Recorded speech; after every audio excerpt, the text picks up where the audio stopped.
Thank you, Eric. It was fun putting together this session to showcase a lot of the work one of the research area groups at ILSE's been working on.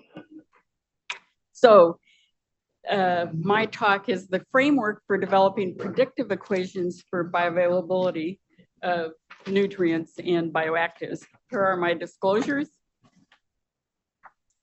So under this whole research area is guided by a Vanguard committee. And so some of these esteemed scientists who have been working with us are in the room, including our co-chair and the subsequent speaker for this session.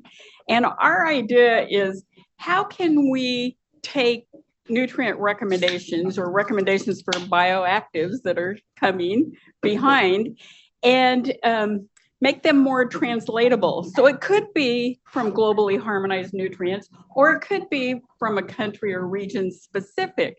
But if we can conquer what are some differences that you would need to apply or translate requirements, then it would be useful for enhancing formulation and labeling, for improving estimation of nutrient contributions, for advancing research, for informed decision-making by individuals, populations, or governments, or policymakers, and to increase sustainability. So those are lofty goals, and we're going to tackle them project by project, which we'll get into.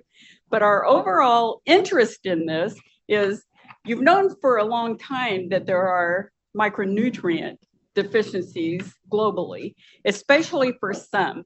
And one way I like to communicate this on a global basis is to use this delta modeling approach that Sustainable Nutrition Institute uses at Massey universities. So they use the food and nutrition balance sheets and all the import and export data and whatnot, and calculate what's the availability by country, and therefore globally, they can integrate it for each of these individual nutrients from a total nutrient perspective. So take calcium, for example. They first modeled these nutrients in terms of their availability within that the global situation by the individual countries in 2018. And then they took the population increase projected and projected what would happen in 2030. And if you take the horizontal black bar on top of calcium, that is the average nutrient recommendation globally for calcium with the standard error on it. And you can see the bars at the bottom for availability don't even get close to the average recommendation. So even if there was a perfect distribution of calcium, those countries are not generating enough foods rich in calcium to sustain their population. And it's going to get worse as the population increases. Iron, take iron. In 2018, on average, it looked pretty good, but you aren't considering the distribution problems. And so there are many aspects of populations around the world that are deficient in iron, even though on average, there's enough food to provide, but not by 2030, when the population is going to grow. Then you don't even have enough foods that are contributing the iron. And vitamin E, oh my gosh, it's so far away from meeting the recommendations. It's hopeless. And about the same for vitamin D in their chart. I only showed you 3 nutrients. The colored coded bars are the foods that contribute that nutrient around the world. So back to calcium, half of it comes from dairy products around the world, and then less than half, but a big portion, comes from plant products. Now, zeroing in on the US from Ain Haynes, this shows the percentage of the population from age 2 on that are below the estimated average requirement. So vitamin E and D, as the global picture painted, are really high levels of deficiency around the world, but also deficient are magnesium, calcium, vitamin A, C, zinc, and in some cases, amino acids and whatnot that are not shown here. So those are the kinds of nutrients our group has been interested in trying to add value to. What I've shown you so far is the total nutrient deficiencies.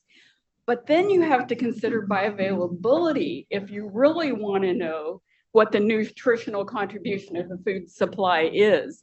So we assembled this international large group of experts. If you know micronutrient metabolism experts around the world, they're probably on this list. We're so fortunate to have this level of expertise that has been engaging for what, almost 2 years now on Zoom calls and writing efforts and whatnot.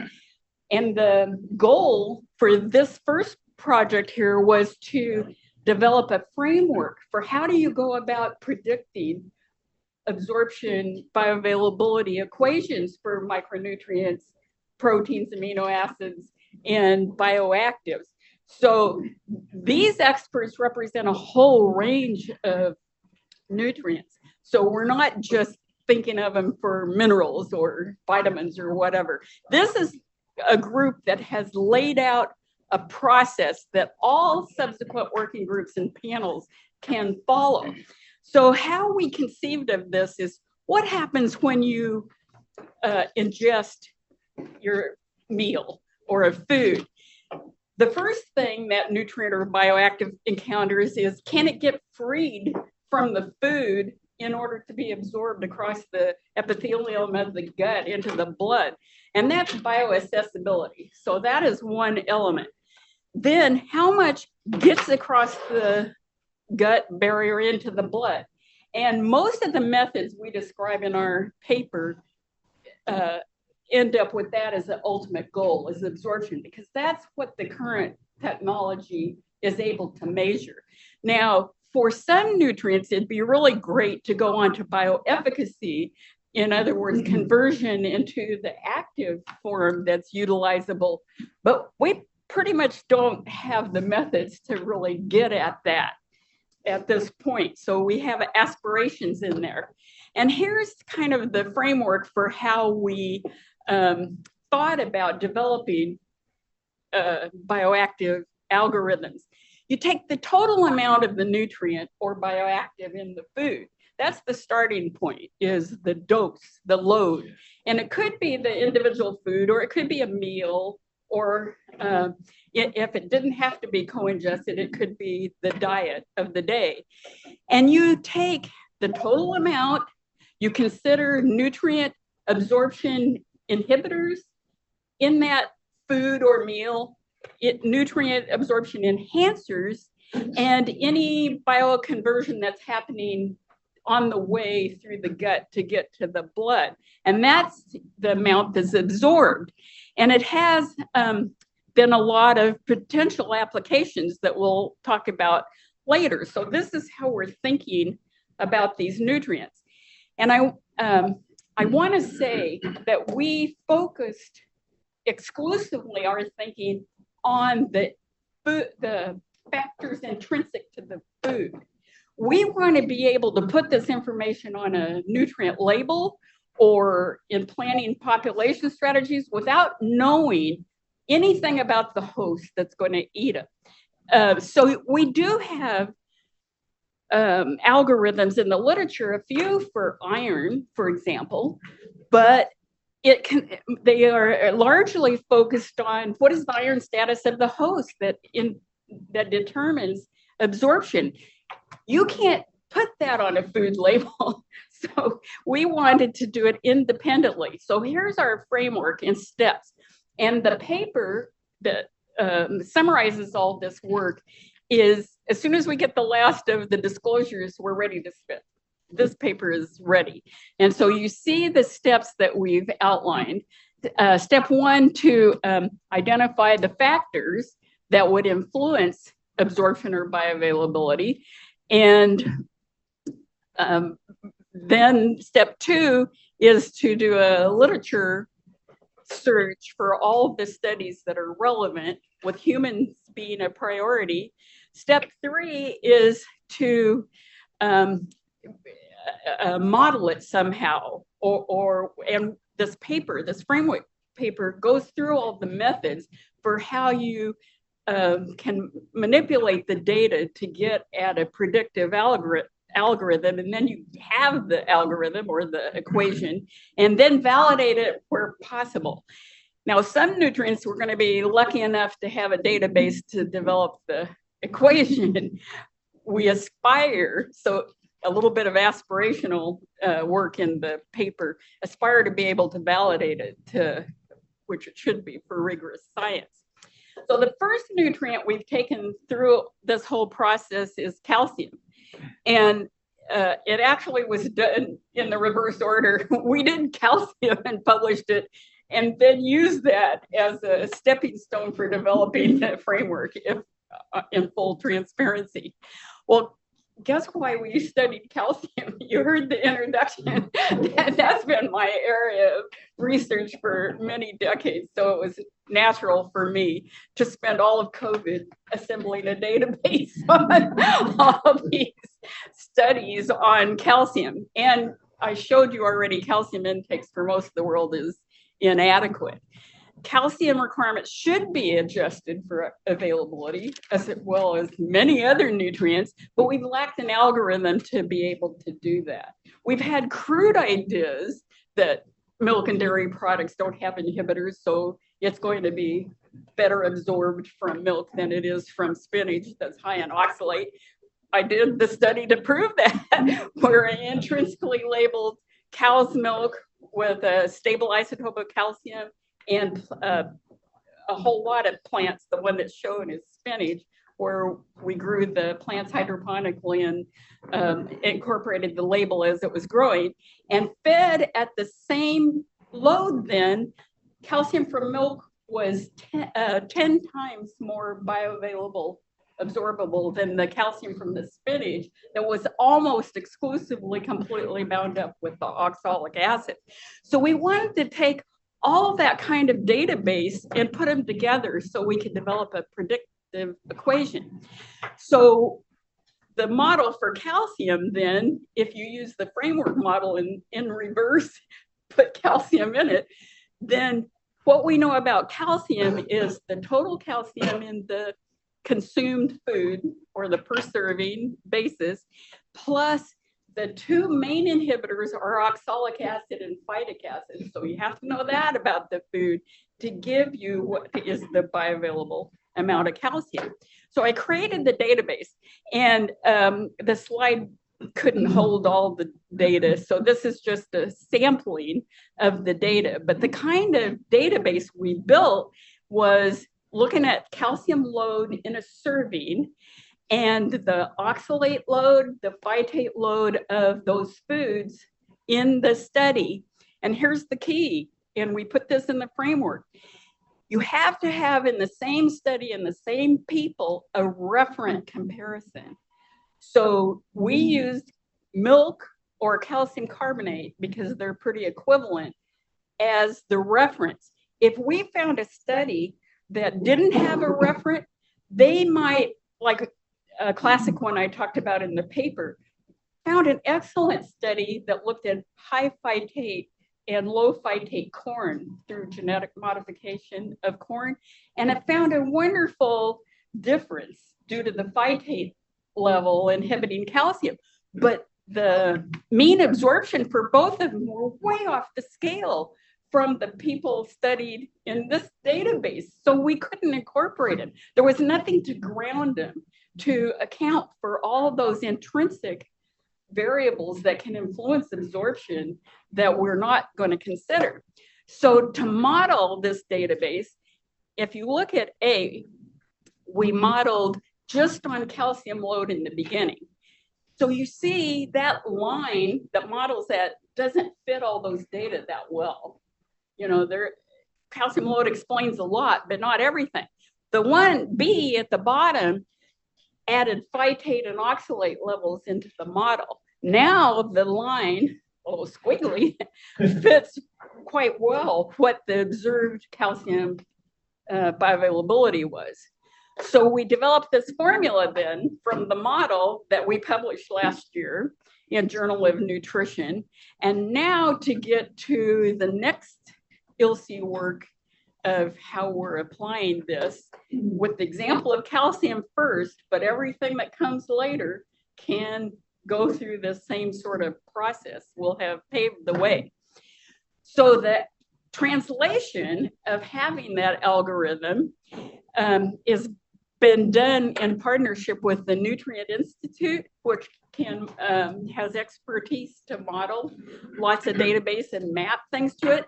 So they took the calcium load, the oxalate, and the phytate content, not only of what we did, but all of the literature. And Tasia worked with a graduate student to get lots of oxalate data to put into this that wasn't publicly available as readily as phytate or calcium load. And they mapped it to Food Data Central. The legacy and foundational foods is a priority to get the categories. And then they mapped it to the food balance sheets in the classification of foods for the food balance sheets. And then you can use it to make heat maps of bioavailable calcium from around the world that I'm going to show you. Or you could map it with individual tracking data with the right app.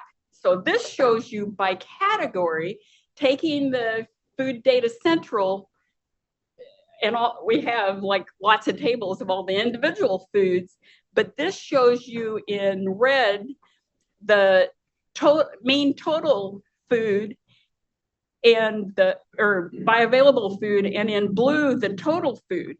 For each of those categories, the amount of bioavailable calcium is less than the total amount of calcium. So everything we thought we knew about adequacy of calcium is worse because the absorption is a lot lower.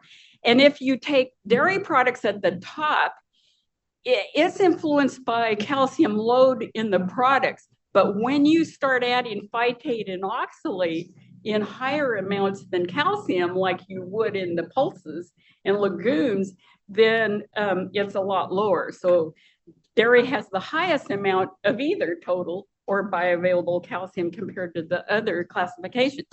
Now, we took Nutrient Institute expertise, took the bioavailability equation and mapped it to the food balance sheets in countries around the world. And this color chart shows you green was the most bioavailable down to red is the least bioavailable amount as the percentage. So you have Africa and Southeast Asia starting to show up as poor bioavailable calcium because it's more plant-derived than dairy-derived, and it has more inhibitors.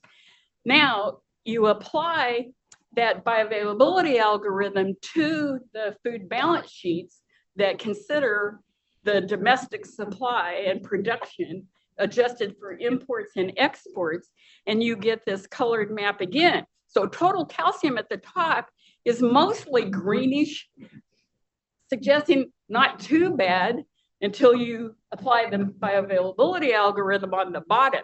Now look how much more in trouble Africa and Southeast Asia look, that they're falling into that worse zone of bioavailable amounts. This is the available total and bioavailable calcium as a percent of the estimated average requirement. We also did it for average requirements, but they're similar. So I'm just showing you the one. So again, total calcium gives you some idea that Africa might be in trouble a little bit, but not like the true nutritional contribution that you see in the bottom map. So now a collaborator of mine for a while now that can analyze NHANES data has applied the algorithm to NHANES data. And I'm going to show you these interesting trends. And we just submitted this paper, so it's under review, or will be soon. So this shows you over years of NHANES, what's happening to total calcium. So dietary calcium, this is without supplements at this point, that shows it went up for a while around 2000 or something, and then it's going back down. And the bioavailable calcium with that algorithm applied does not match that total calcium. So you're not getting the right picture of what calcium nutrition is over time in our country by just looking at total calcium. This is with supplements, somewhat of a similar picture, but you're getting more total calcium in from the foods. But let's see, what does this predict in terms of health? Because you can do that within NHANES. So taking the two inhibitors that have to go into that equation along with calcium load, this shows you by different age groups over time in NHANES, dietary phytate has been going up, dietary oxalate has been going up. That's because of our plant-forward diets. And there's a lot of health advantages I recognize for plant-forward diets, but it's not a friend of calcium bioavailability. And so here are worrisome trends. Serum calcium is going down dramatically in our population with that increase in calcium absorption inhibitors and decreased bioavailability. And here's DEXA of the femoral neck and femur really tanking in recent years. And here shows you osteoporosis in that dashed line in the middle. Look at that skyrocket in the last phases of NHANES. And then you have wrist, well, yeah, here. And then you have wrist fractures up at the end, and hip and spine fractures, which are the worst, are really trending up again with these plant-forward diets.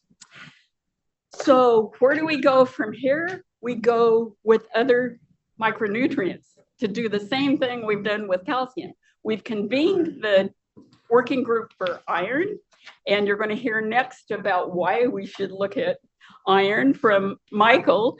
And here's all the possibilities. If we get interested scientists, we get funders to look at iron, zinc, magnesium, vitamin E, iodine, carotenoids, protein, amino acids, etc. We can apply these algorithms to tracking software for individuals, for food labels, for groups.